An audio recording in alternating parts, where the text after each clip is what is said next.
प्रधानमंत्री जी के नेतृत्व में एक नए उत्साह, नई ऊर्जा के साथ नए नेतृत्व में आगे बढ़नी चाहिए। मैंने गुजरात के मुख्यमंत्री पद के दायित्व से त्याग पत्र दिया है।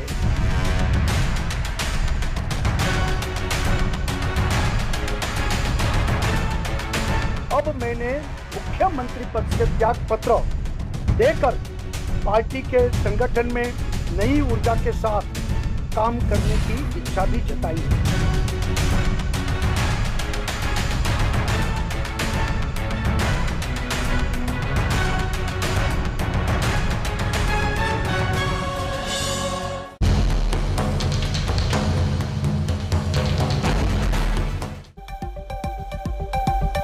नमस्कार, शाम के 5 बजने को है। दंगल में आप सभी का स्वागत है। आपके साथ मैं हूं चित्रा त्रिपाठी। सवाल यह है कि गुजरात का अगला मुख्यमंत्री क्या इन चारों में से कोई एक होगा? रह रहकर कयास बड़े खड़े हो रहे हैं। गुजरात के सीएम विजय रूपाणी ने अपने पद से इस्तीफा दे दिया है और इसी के साथ गुजरात में इस बात की ओर इशारा कर रहा था कि विजय रूपाणी के नेतृत्व में चुनाव लड़ना मुश्किल हो जाएगा।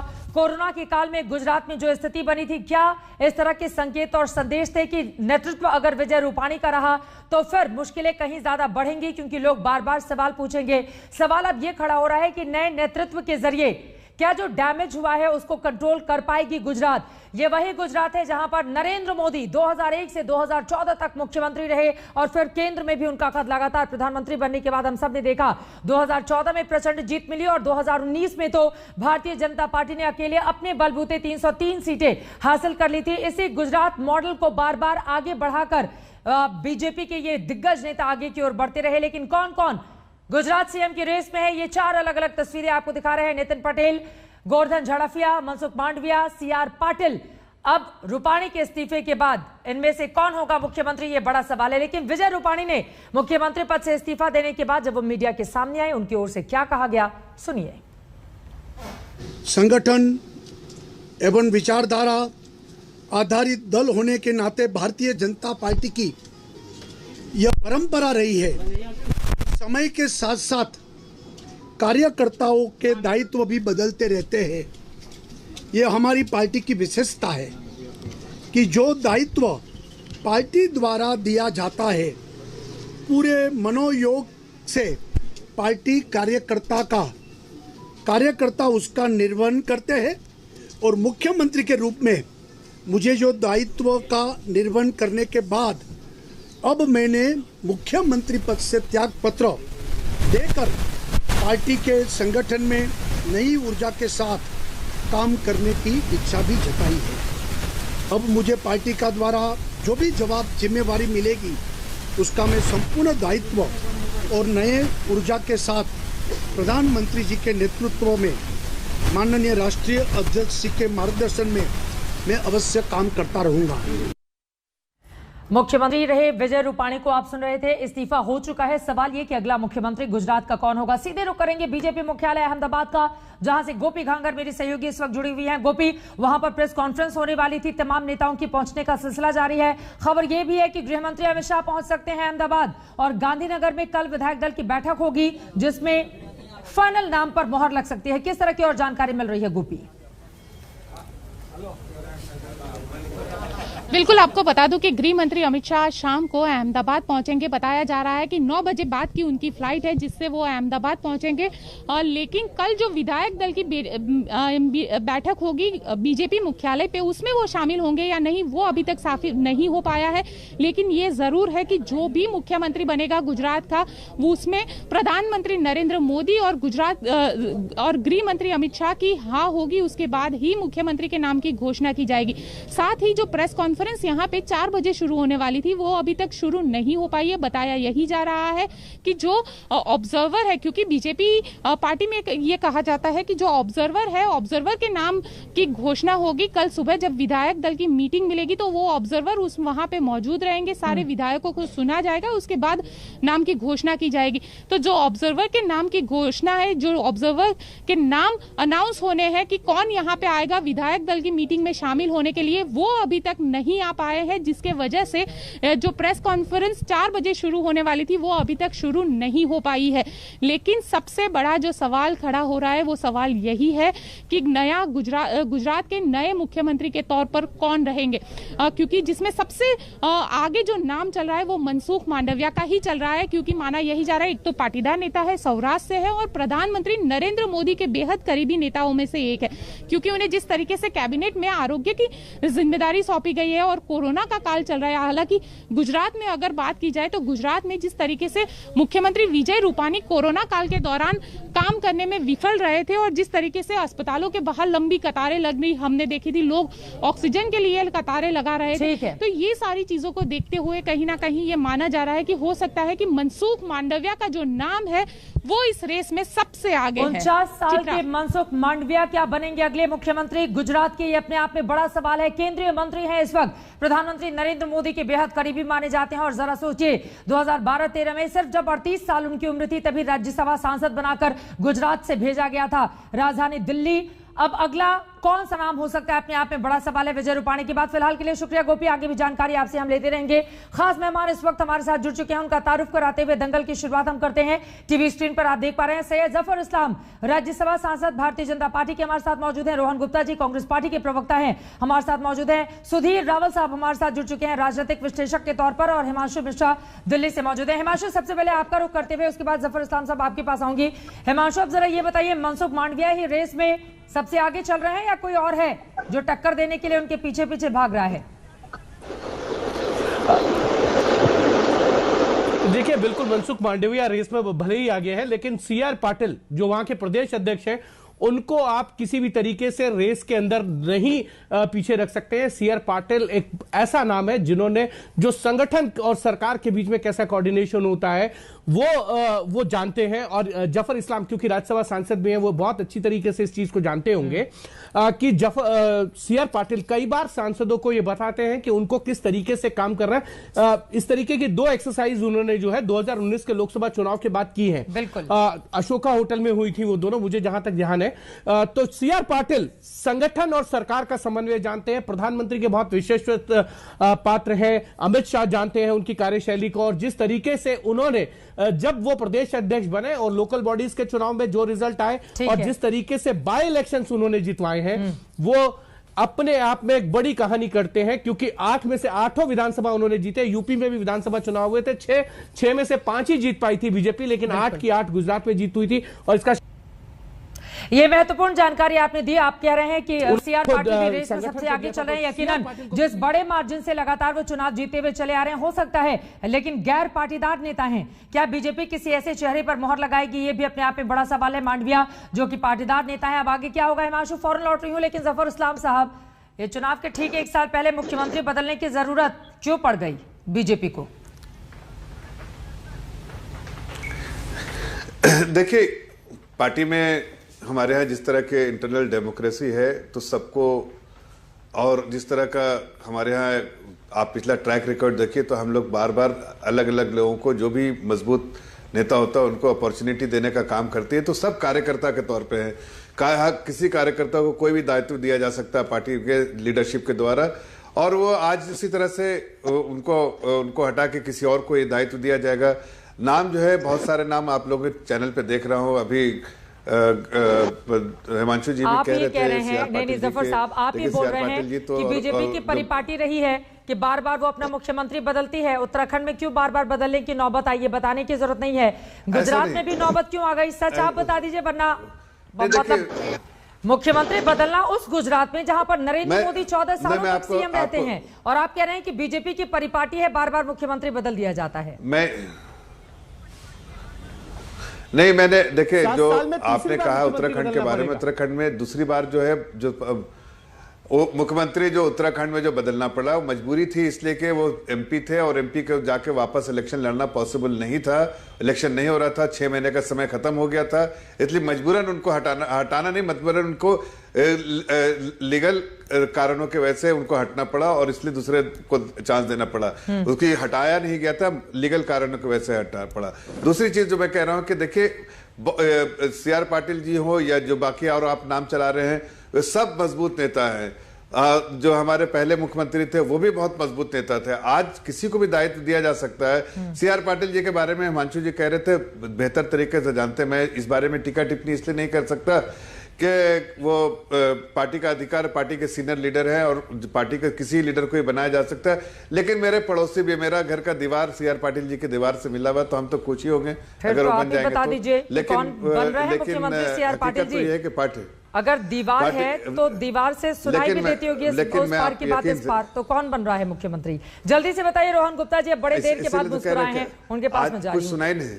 देखिए चित्रा जी, मोदी जी को अभी एक नया खेल, हमें कुछ सुनाई नहीं दिया। अच्छा, लेकिन हिमांशु जी को ज्यादा मालूम रहता है हमारे पार्टी के बारे में, तो उनकी बातों पर जरूर ध्यान रखिए। अच्छा ठीक है। अब रोहन गुप्ता जी देखिए, बीजेपी ने अपना मुख्यमंत्री बदलकर दरअसल गुजरात की जनता को यह संदेश देने की कोशिश की है कि कोरोना काल की जो नाकामियां रही हैं उस चेहरे को हमने बदल दिया और अब एक नए चेहरे के जरिए बीजेपी नए जोश से आगे बढ़ेगी चुनाव के लिए। कैसे देख रहे हैं मुख्यमंत्री का बदलना? देखिए, आपने भी जैसे माना कि गुजरात में कोरोना काल में जो विफलता रही, कहीं ना कहीं मुझे लगता है कि मोदी जी एक नया खेल खेलने के मूड में है।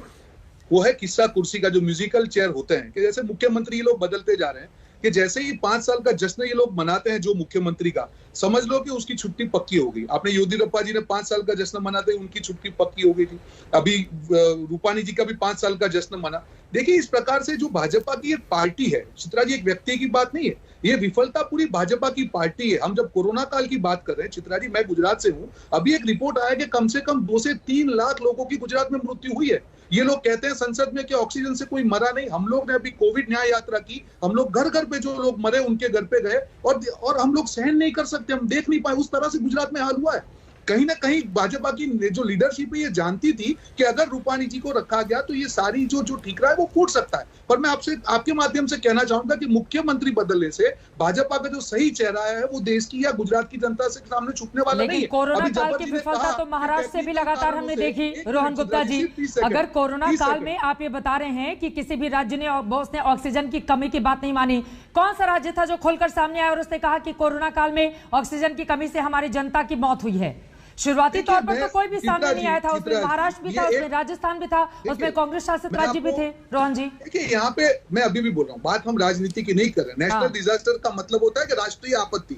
अब किसी को सरकार ने नहीं कहा कि राज्य संसद में आके ये कहे कि ऑक्सीजन के बिना किसी की मृत्यु नहीं हुई है। सब जानते हैं कि जिस प्रकार से ऑक्सीजन की लाइनें आपने भी दिखाई है। मुद्दा यहाँ पे देश की जनता से और राज्य की जनता से झूठ बोलने का है। जो हमारे गुजरात में एक फेमस है गुणोत्सव, रणोत्सव, खेलोत्सव, हर दूसरे महीने में एक उत्सव बनाया जाता है। आज मुझे लगता है कि मोदी जी ने तय किया है कि जो कोरोना काल की विफलता का ठीकरा उनके सर पे फोड़ने के लिए विजय रूपानी का एग्जिट उत्सव चालू हो रहा है। देखिए, इस प्रकार से राजनीति नहीं चल सकती है। जवाब दे रहे हैं वो। अगर भाजपा ने मुख्यमंत्री बदले हैं, इसका मतलब है कि वो विफलता का स्वीकार कर रहे हैं। विफलता स्वीकार कर रहे हैं मुख्यमंत्री बदलकर आप। जफर इस्लाम साहब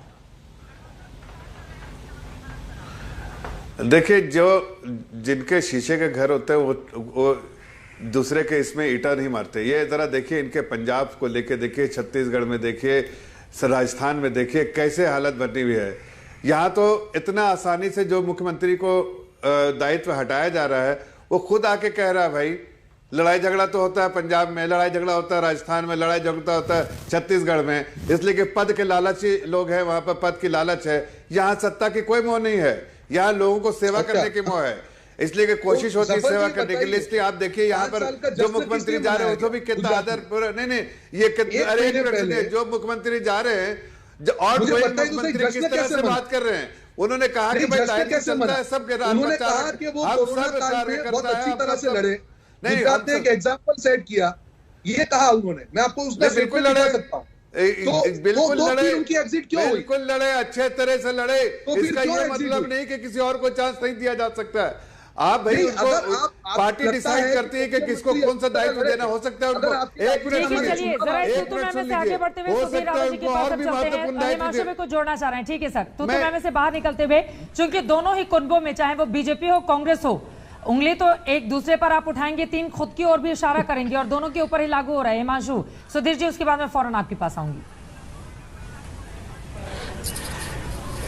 देखिए, जो बात जफर कह रहे हैं मैं उससे थोड़ी सहमत हो सकता हूं, लेकिन जफर भाई को थोड़ा सा पीछे जाके बीजेपी को देखना होगा। याद कीजिए, उमा भारती क्यों छोड़ के पार्टी छोड़ के गई थी जब उनको मुख्यमंत्री नहीं बनाया गया था? मदन लाल खुराना को याद करिए आप, क्यों वो पार्टी छोड़ के चले गए थे। ये जहां पर सेंट्रल लीडरशिप कमजोर होगी वहां इस तरीके की वोकल आवाजें नजर आएंगी। आज कांग्रेस की सेंट्रल लीडरशिप कमजोर है तो वहां पे आवाज आ रही है। जब बीजेपी की सेंट्रल लीडरशिप कमजोर थी तो यहां पे भी आवाज आती थी। येदियुरप्पा का उदाहरण बहुत पुराना नहीं है, 2011 और 12 का। उनको पार्टी छोड़ के उन्होंने नई पार्टी बनाई थी जफर जी।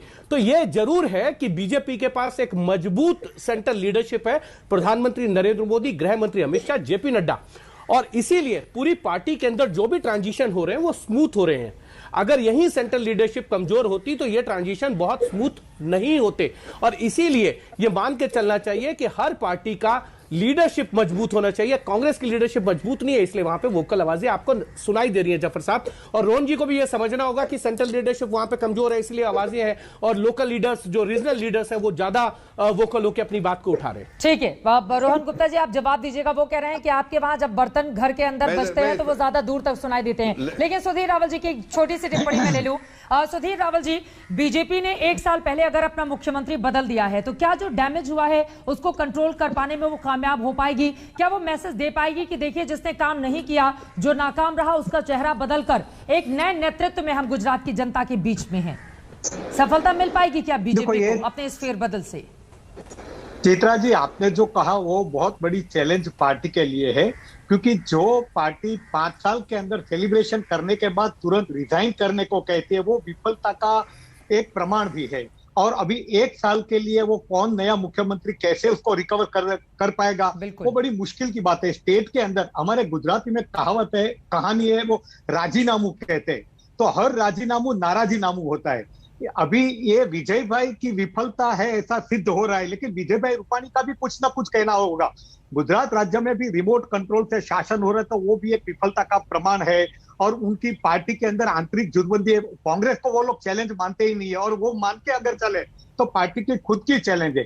तो आने वाले साल के अंदर यहाँ पाटीदार की भी बड़ी समस्या है। पाटीदार लोग बहुत नाराज है। वो कहते हैं अगला मुख्यमंत्री या तो 20 साल से पाटीदार जो डोमिनेंट कम्युनिटी है इसका मुख्यमंत्री है, वो भी एक बहुत बड़ी बात है। ओबीसी और पाटीदार की कैलकुलेशन के अंदर चुनाव का अगर चुनाव के समीकरण दिखाए जाए तो मुख्यमंत्री की कमान सौंपी ही गई थी, लेकिन बाद में उनको हटा दिया गया। फिर आनंद तो पार्टी में 5 साल के बाद चेंज करने का कोई रवैया नहीं। एक्सेप्शन थे नरेंद्र मोदी, उन्होंने 15 साल काम किया। तो ये एंटी इनकम्बेंसी है और पार्टी की विफलता है वो सिद्ध होती है। और जैसे कोरोना से ज्यादा और भी प्रमाण तो है ही है, लेकिन मेरा ये कहना है कि जो भी आएगा तो जो कुल मिला के प्रॉब्लम सॉल्व कर देगा। और ये पार्टी ऐसा मानती है कि एंटी इनकम्बेंसी से बाहर आने के लिए कोई चेहरा बदल दिया जाए तो लोगों में नई आशा हो, संगठन में नई चेतना हो। लेकिन इस बार जो गुजरात की हालत है उस देख कर नहीं लगता है कि जैसे नरेंद्र भाई जब आए थे और उसकी जो ऑर्गेनाइजेशनल एबिलिटी थी ऐसा कोई सक्षम आ जाएगा और वह पूरा पवन चेंज कर देगा। गुजरात मॉडल था जफर इस्लाम साहब, 1 साल बहुत कम वक्त है।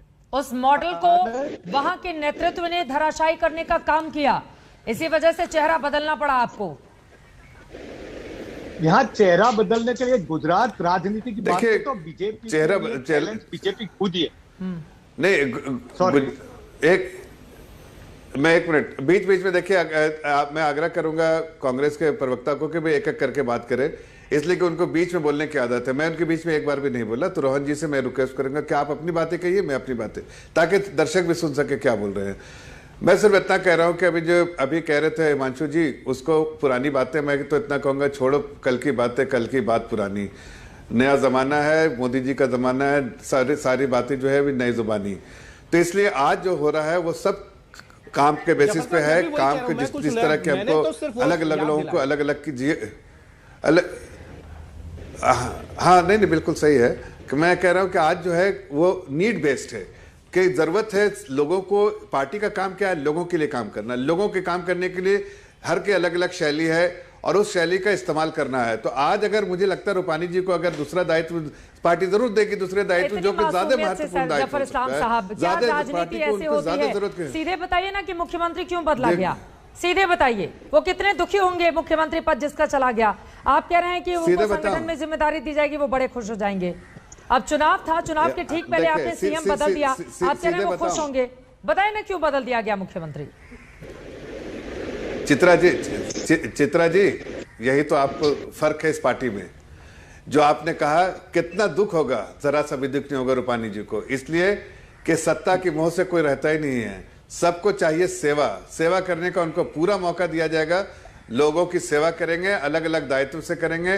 पार्टी उनके पूरे जितनी उनकी क्षमता है उसका पूरा इस्तेमाल करेगी। कांग्रेस पार्टी नहीं कि घमासान लड़ाई चल रही है पंजाब में, तो हरियाणा में, पंजाब नहीं, राजस्थान में और छत्तीसगढ़ में मार कटाई चल रही कि चीफ मिनिस्टर भाग दौड़ के इधर आना पड़ रहा, वहां जाना पड़ रहा। यहाँ देखिए कितना शालीनता के साथ उन्होंने कहा कि मैं अपना रिजिग्नेशन देता हूँ। एक कार्यकर्ता हूँ, कार्यकर्ता का काम है अपना दायित्व निभाना। एक दायित्व दिया गया था और दायित्व अलग अलग लोग टाइम समय पे अलग अलग दायित्व दिया जाता है। ठीक है, रोहन गुप्ता जी, जफर इस्लाम साहब कह रहे हैं कांग्रेस पार्टी नहीं है बीजेपी, यहाँ पर जिसको जो दायित्व मिलता है वो बहुत खुशी खुशी लेता है, आगे बढ़ता है। बिल्कुल, हम लोग बिल्कुल संवेदनहीन नहीं है। उन्होंने कहा कि छोड़ो कल की बात है। जफर जी, मैं आपसे एक कहना चाहूंगा, आप अच्छे इंसान है। जिस परिवार ने अपने सदस्य को कोरोना में विदाउट ऑक्सीजन गवा दिया, क्या वो भूल जाएगा वो बात को? एम्बुलेंस के जिसके परिवार के सदस्य की मृत्यु हुई, क्या वो भूल जाएगा उस बात को? रेमडेसिविर के बिना जिसकी मृत्यु हुई, क्या वो भूल जाएगा उस बात को? आप ये नहीं भूल सकते कि गुजरात में 3 लाख से करीब ज्यादा मौतें हुई है। जफर जी, एक संवेदनशील मुद्दा है और आपकी नेतागिरी ने उसी को ध्यान में लेते हुए रूपानी जी को बदला है। इस प्रकार से आप अपमान मत कीजिए गुजरात की जनता का। और चित्रा जी देखिए, ये मैं एक गुजरात के नागरिक के नाते बोल रहा हूँ। यहाँ पे आप किसी को भी पूछेंगे, इनके जो रूपानी जी की और CR पाटिल जी की बात चल रही थी, रेमडेसिविर इंजेक्शन का एक बहुत बड़ा जत्था उन्होंने अपने कार्यालय से दिया।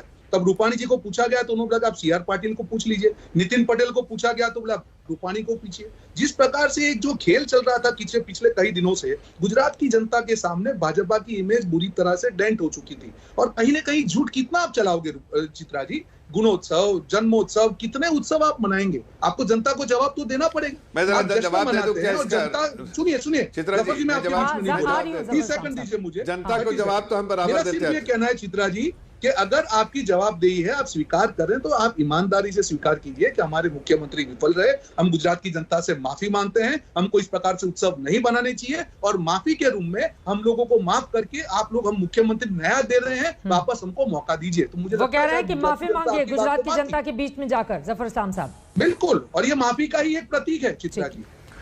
अरे मैं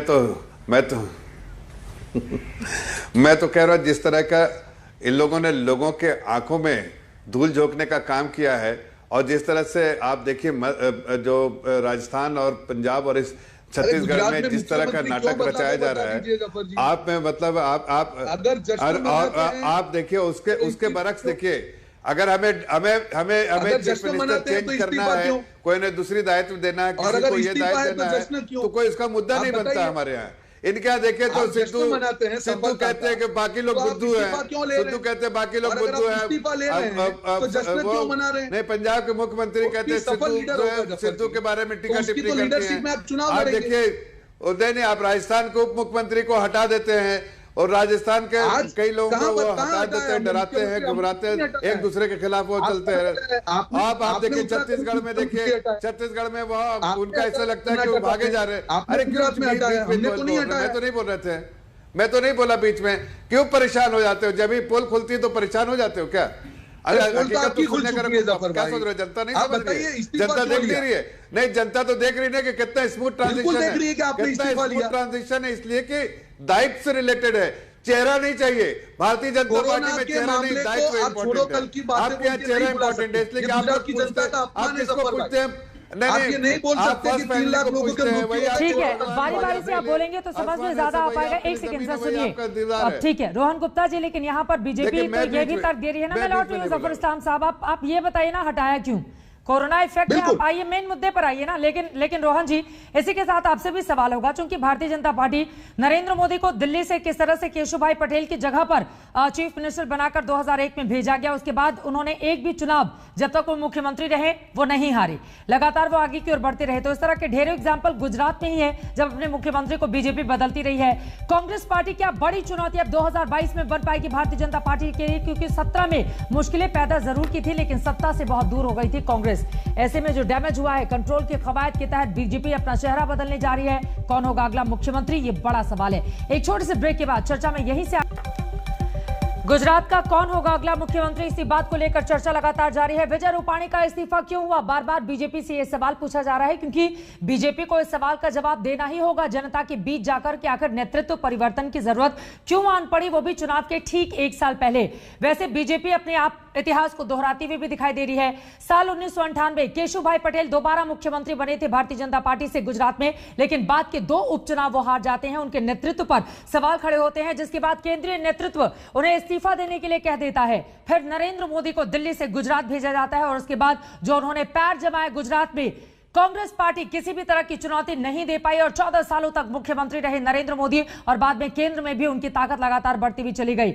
अब यकीनन रोहन गुप्ता जी, अगर इस सवाल के साथ मैं आपके पास आऊं, क्योंकि बीजेपी का इस तरह का इतिहास रहा है, वो अपना मुख्यमंत्री केशुभाई पटेल कितने वरिष्ठ और दिग्गज नेता थे, लेकिन उनको हटाकर नरेंद्र मोदी को दिल्ली से भेजा गया, तो वही स्थिति अभी भी बनती हुई दिखाई दे रही है। और मोदी जी ने 49 साल की उम्र में जब पहली बार कमान संभाली थी चीफ मिनिस्टर की, मनसुख मांडविया भी उतने ही उम्र के हैं। कहा जा रहा है अगले मुख्यमंत्री वही बनाए जा सकते हैं।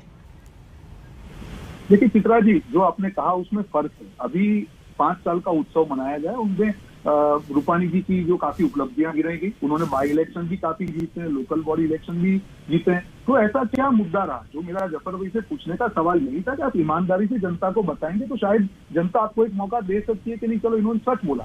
देखिए मुद्दा यहाँ पे चित्रा जी, उन्होंने कहा छोड़ो कल की बात है, गुजरात में बहुत विकट परिस्थिति रही, 3 लाख से करीब लोगों की मृत्यु हुई है। मैं आपको बता रहा हूँ 75% लोगों को एम्बुलेंस की सेवा नहीं मिली, खुद के पैसे से उनको जाना पड़ा। ऑक्सीजन से हजारों लोगों की मृत्यु हुई है, वहां पे कौभांड भी हुए, मास्क कौभांड हुए, वहां पे वेंटिलेटर कौभांड हुए। जनता ये भूल नहीं सकती है। और कहीं ना कहीं मुझे लगता है ये सब आंकड़े सब उन्हीं के पास है, सेंट्रल लीडर सरकार के पास वो आंकड़े नहीं है, कांग्रेस पार्टी के पास आंकड़े हैं। झूठ क्यों बौखला रहे हैं? अरे झूठ बोलना बंद कीजिए, झूठ बोलना बंद कीजिए। चित्रा जी, इनको आप चुप करवाएंगे तो मेरी अरे काहे को बौखलाएंगे? मैं बौखला नहीं रहा, आपको बता रहा हूँ कि झूठ तो कम से कम मत बोलिए। जफर इस्लाम साहब, आप बताइए ना कि मुख्यमंत्री का इस्तीफा, वजह बताइए ना, क्या कारण है कि मुख्यमंत्री का इस्तीफा लेना पड़ा? कारण से क्यों बचना चाह रहे हैं आप? देखिए एक ही मात्र कारण होता है इस पार्टी में कि दायित्व चेंज करने का अधिकार जो है वो सेंट्रल लीडरशिप को है, जो कॉम्पिटेंट अथॉरिटी को है। अगर वो उसके समझ में है कि किसी और को, किसी एक को किसी और को दायित्व देना चाहिए, तो वही दायित्व दिया जाता है जिसके लिए वो सेंट्रल बॉडी जो है हमारी वो डिसाइड करती है। अगर उसने ऐसा सोचा है उस बॉडी ने कि इनको कुछ उनको कोई और दायित्व देना चाहिए, तो जाहिर उनको कोई और किसी और को ये दायित्व देना चाहिए, तो किसी और को ये दायित्व दिया जाएगा। इसमें कोई मुख्य कारण नहीं। कोई आपको लगा, आपकी उम्मीद कर रहे थे? मैंने नहीं, कोई आपको उम्मीद थी कि इनको हटाया जाएगा? नहीं थी, ऐसी कोई बात ही नहीं थी। अरे कोई नहीं, देखिए जैसे छत्तीसगढ़ में एक आदमी खड़ा है कि मुझे बनाना है, मुझे बनाना है, राजस्थान में एक आदमी खड़ा है कि मुझे भी बनना है, पंजाब में खड़ा है कि मुझे भी बनना है। यहाँ ऐसा कुछ था कि आपको? अरे रोहन जी सपना में नहीं सोच सकते थे? रोहन जी क्या सपना में सोच सकते थे? क्या आपने सपने में सोचा था कि आप भाजपा के सांसद बनेंगे? आपने भी नहीं सोचा था। वो बात का मतलब नहीं है। मुद्दा है दायित्व का स्वीकार कीजिए, विफलता का स्वीकार कीजिए। मेरे मुंह की बात से तो वही बोल रहा हूँ। अरे भाई तो पार्टी भाई यही तो चाहता हूँ, पार्टी जिसको दायित्व, पार्टी यही भाई आपको चाहती है, कांग्रेस पार्टी नहीं। समझिए मैं सुधीर रावल जी के पास आऊंगी और साथ ही हमारे साथ हिमांशु भी जुड़े हुए हैं। ठीक है जफर इस्लाम साहब, बार बार आप इस बात से बचते हुए नजर आ रहे हैं कि गुजरात में कोरोना काल में जिस तरह की स्थिति पैदा हुई थी, उसी के कारण मुख्यमंत्री को हटाया गया। खबरें यही हैं, लेकिन आप उस बात को स्वीकार नहीं कर रहे हैं। लेकिन जनता के बीच जाकर आपको बताना पड़ेगा कि मुख्यमंत्री को क्यों बदला। लेकिन रोहन गुप्ता जी, ये बातें आपके ऊपर भी उतनी ही लागू होती हैं। महाराष्ट्र में कोरोना काल में क्या स्थिति थी हम सब ने देखा है, किस तरह से आंकड़े लगातार बढ़ते हुए चले जा रहे थे, लोगों की जान जा रही थी। अलग अलग दूसरे हिस्सों से भी इस तरह की तस्वीरें सामने आ रही थी। लेकिन सरकारों का क्या, जब वो सामने आकर ये बताती है कि नहीं ऑक्सीजन से कोई नहीं मरा, तो कोई भी एक सरकार ऐसी नहीं थी इस देश में, कोई भी राज्य सरकार जो दावे से ये कह सके कि कोरोना काल को हमने अपनी जनता के हित में बहुत बेहतर तरीके से संभाला और हमारे वहां किसी की भी जान नहीं गई।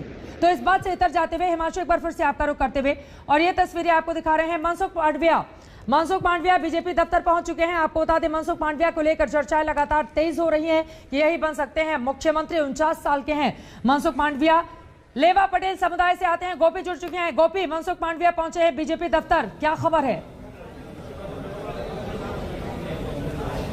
बिल्कुल, मैं आपको बता दूं चित्रा, मनसुख मांडविया बीजेपी दफ्तर पहुंच चुके हैं और उनके साथ यहां पे डिप्टी सीएम नितिन पटेल भी यहां पे पहुंचे, साथ ही गृह मंत्री प्रदीप सिंह जडेजा भी यहां पे पहुंचे। यानी बीजेपी के जितने भी आला नेता है और जो कैबिनेट मिनिस्टर्स है वो सारे यहां पे पहुंचे हुए हैं बीजेपी दफ्तर। कुछ ही देर में गुजरात बीजेपी के जो अध्यक्ष है CR पाटिल, वो प्रेस कॉन्फ्रेंस को एड्रेस करेंगे। लेकिन जो नामों की घोषणा है उसमें सबसे बड़ा नाम अगर हम कहें तो वो मनसुख मांडविया के साथ साथ CR पाटिल का भी लिया जा रहा है। अब देखना बेहद दिलचस्प होगा कि इसमें किसे गुजरात की कमान सौंपी जाती है, क्योंकि 2022 का चुनाव होना है। वैसे में 27 साल की एंटी इनकम्बेंसी बीजेपी के सामने है, तो वैसे में बीजेपी को अगर 2022 का चुनाव जीतना है और साथ ही जिस तरीके से कोरोना की दूसरी लहर में जो सरकार की फेलियर थी और सरकार कहीं ना कहीं जहां अस्पतालों पे लंबी लंबी कतारें रहती थी, तो उसे विपक्ष जिम्मेदार बताता है कि सरकार यहाँ पे विफल रही है। हाँ। तो माना यही जा रहा है कि ऐसे कई मुद्दे हैं, उससे उभर कर अब कौन ऐसा मुख्यमंत्री गुजरात को बीजेपी की ओर से मिलेगा जो 2022 में गुजरात को जो 150 का टारगेट रखा हुआ है, 182 में से 150 सीट प्लस का जो बीजेपी ने टारगेट रखा है, इस टारगेट को अचीव करवा दे। इस तरीके का यकीनन ये बहुत बड़ा टारगेट है और उसको अचीव करने के लिए करिश्माई नेतृत्व किसका होता है, ये बड़ा सवाल है। गोपी, एक छोटा सा जवाब और आपसे चाहेंगे, क्योंकि आपने बताया नितिन पटेल जो कि उप मुख्यमंत्री हैं पहुंचे हुए हैं, मनसुख मांडविया वहां पर पहुंचे जो सीएम की रेस में आगे चल रहे हैं, क्योंकि बॉडी लैंग्वेज भी बहुत कुछ बता देती है। अब ये बताइए, ज्यादा कॉन्फिडेंट कौन दिख रहा है, आत्मविश्वास से लबरेज कौन नजर आ रहा है इन चेहरों में? बिल्कुल, देखिए कहीं ना कहीं जब मनसुख मांडविया से बात हुई रही थी, जब मनसुख मांडविया कमलम के सीढ़ियां चढ़ रहे थे, तो मनसुख मांडविया ने ये बोला कि मैं शायद नहीं होऊंगा इस रेस में। तो मनसुख मांडविया ने तो ये साफ कर दिया, क्योंकि हाल ही में उनको कैबिनेट लेवल के मंत्री बनाया गया है। लेकिन जो सबसे बड़ा नाम सामने आ रहा है वो CR पाटिल का नाम है। CR पाटिल के साथ साथ गोदन जड़फिया और नितिन पटेल, ये जो नाम है ये लगातार रेस में बने हुए हैं। क्योंकि हालांकि मनसुख मांडविया का नाम इसलिए भी बताया जा रहा है क्योंकि मनसुख मांडविया प्रधानमंत्री के काफी विश्वासु रहे। जब कोरोना काल में बीजेपी की हालत खराब थी, तब बीजेपी ने उन पे भरोसा रखा और उनको आरोग्य मंत्री बनाया, और वो भी कैबिनेट लेवल के आरोग्य मंत्री बनाया। यहाँ तक कि जो प्रधानमंत्री की मीटिंग होती थी ऑक्सीजन सप्लाईज को लेकर, जब ये मीटिंग मिलती थी तब भी मनसुख मांडविया उसमें मौजूद रहते थे। ठीक है। तो उनका जो भरोसा था कि इस कोरोना काल के अंदर मनसुख मांडविया जो सिचुएशन है उससे बाहर ला पाएंगे। तो वैसे में अब 2022 के चुनाव जब गुजरात में होने हैं, तो 2022 के लिए भी ये भरोसा क्या मनसुख मांडविया पे बैठेगा, ये सबसे बड़ा सवाल है। क्योंकि बीजेपी के लिए ये चित्रा हमेशा कहा जाता है कि यहाँ जिसका नाम चर्चा में होता है वो कभी इस रेस में नहीं होता है। तो कहीं ना कहीं सवाल यही खड़ा होता है कि आखिर गुजरात का मुख्यमंत्री किसे बनाया जाएगा, बीजेपी किसको ये कमान सौंपेगी, क्योंकि 2022 का चुनाव बीजेपी के लिए बेहद महत्वपूर्ण रहेगा। गुजरात में 27 साल का राज विकास मॉडल के तौर पर गुजरात को देखा जाता है। अगर 22 में ये चुनाव होने हैं तो कौन ये चेहरा होगा जिसपे बीजेपी अपना कमान सौंपेगी? यकीनन 2017 में जो गलतियां बीजेपी की ओर से की गई थी, जिसके बाद 100 के आंकड़े को क्रॉस करना भी उसके लिए काफी ज्यादा मुश्किल रहा था। हालांकि सरकार भारतीय जनता पार्टी ने अपनी बचा ली थी, लेकिन उस गलती को दोहराना नहीं चाहती। यही वजह है कि अब नए चेहरे के तौर पर आगे बढ़ेगी। और अब हिमांशु आप मुस्कुराते हुए दिखाई दे रहे थे जब गोपी ने यह कहा कि जितने नाम टीवी पर चलते हैं उनमें से किसी पर भी मुहर नहीं लगती है। ये बात तो सच है। और हाल ही में जब कैबिनेट रिशफल हो रहा था, उसमें से बहुत सारे लोगों से मेरी बातचीत हुई थी, बहुत सारे टीवी पर नाम चल रहे थे, लोग फोन करके कह रहे थे प्लीज मेरा नाम मत चलवाइए, क्योंकि जिसका नाम टीवी पर आता है उसका नाम काट दिया जाता है। तो ये एक डर तो बीजेपी के भीतर बना ही रहता है। ये बिल्कुल, ये बात तो जफर साहब भी बहुत अच्छी तरीके से जानते हैं कि टीवी पे जिसका नाम चलता है वो कट जाता है। नितिन पटेल जो है इसके भुक्तभोगी तो नहीं कहूंगा, लेकिन दूध के जले छाछ फूक फूक के पिएंगे इस बार। वो इस तरीके के इंटरव्यूज नहीं देंगे। देखिए, जो जिम्मेदारी मिल रही है मैं उसके लिए तैयार हूं, इस तरीके की बातें जो है अब नितिन पटेल तो कम से कम नहीं करेंगे, जो उन्होंने गलती 2016 में की थी।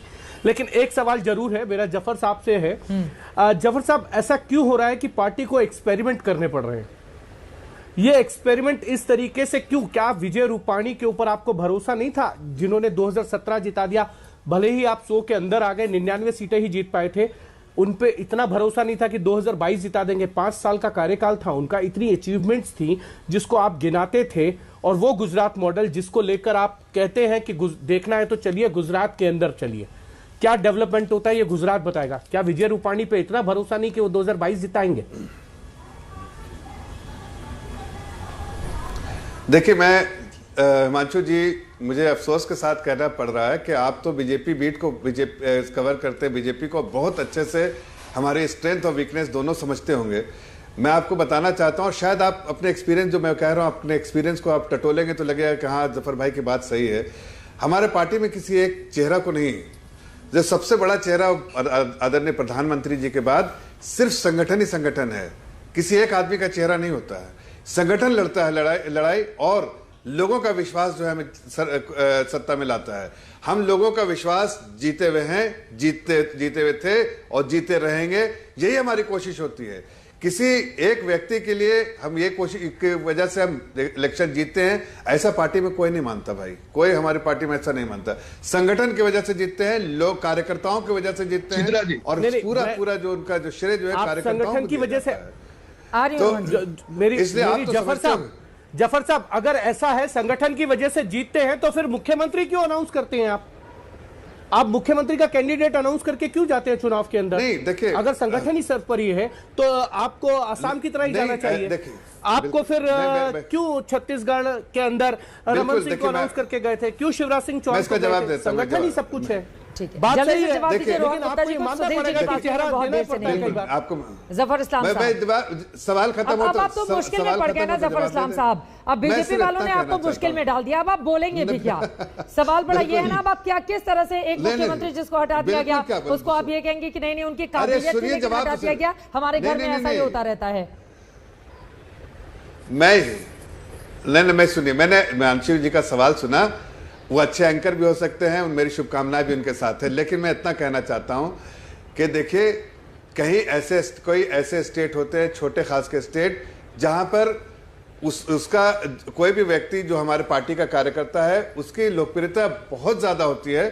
ऐसे के लिए जब वहां पर जितने भी जो प्रत्याशी होते हैं या प्रत्याशी होने वाले थे या कार्यकर्ताओं के फीडबैक ऐसे होते हैं कि इनको बनाने में हमारा अच्छा होगा, तो ऐसा कई बार हुआ, ऐसा हमने अनाउंस किया, लेकिन उसके लिए ऐसा जिसको पहले हर लोग चाहते हैं कि क्लोजिंग कमेंट, लेकिन जी हिमांशु के सवाल पर आप फंस गए जफर इस्लाम साहब।